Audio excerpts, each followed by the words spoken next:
they throw 'em in the lake. So I don't fish for ukuleles on the salt water 'cause they break. No, don't put that in there. This is my favorite rock on the whole breakwater. See this hand-scored line?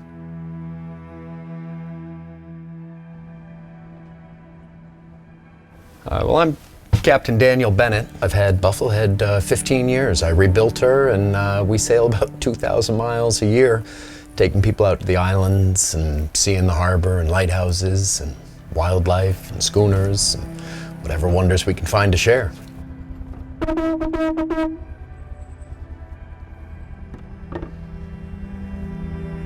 I went to school when I was 15 for 3 weeks to get classes at the Wooden Boat School in Brooklyn, Maine, and I actually built my first boat out of the annual bulk trash collection when I was 11.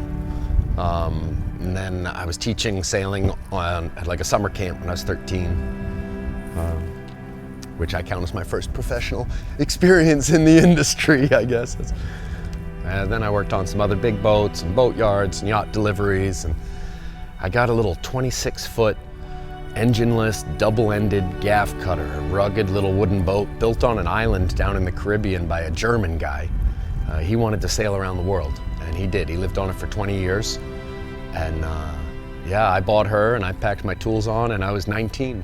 First time I set sail from Maine down to Bermuda by myself, and then down to the Caribbean for the winter, and found work where the wages were good, and tried to live where living was cheap, and that was great. I did that for 6.5 years, went across the Atlantic to England and Ireland, and had 3 winters cruising around the Caribbean. I will probably never again be so free.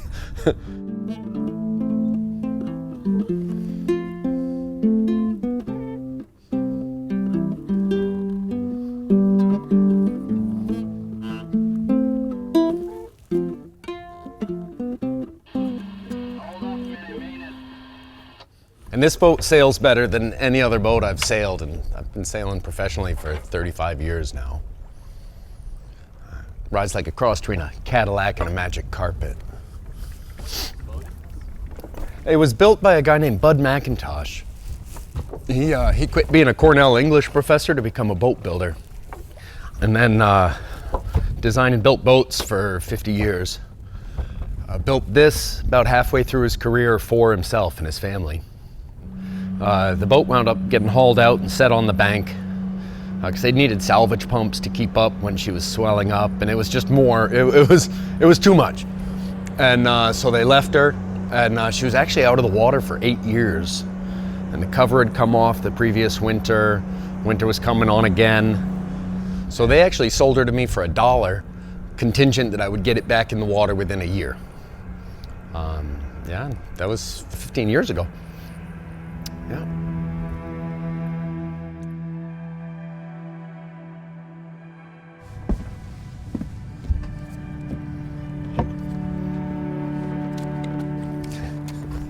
Why did I choose sailing? What else would you do? I guess it makes sense to me to be able to explore the world without using it up. Being a dad's the most important thing that I do. I left home pretty young, and that's my real work.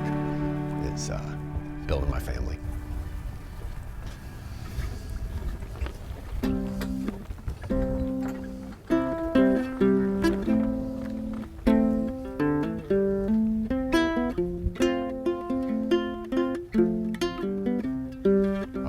When I was a kid, I thought day sail chartering was the most useless thing you could do.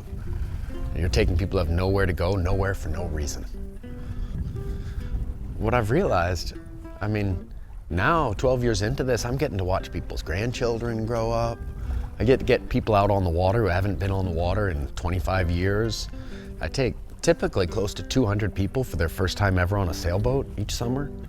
And yeah, as I put, I get to refill wonder tanks. You know, people have wonder tanks, and a lot of people don't get them full very often, but there's a lot of opportunity here for that.